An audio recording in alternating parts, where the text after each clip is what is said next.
Ang titikman natin ngayon ay adobong tuna. Tingnan nga natin kung masarap. Adobong tuna. Isda ito ha. Isda. Ito yung tuna na tambakol.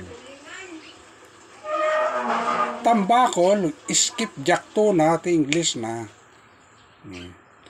Naluto nga adobo. So, kaya may tinik. May tinik. Yan. Naluto nga adobo. Pati skin, hindi tinanggal. Kasi bata pa itong skipjack tuna. Kapag sobrang laki na, yan na yung makapal ang balat. Parang liha. Yan okay pa lang.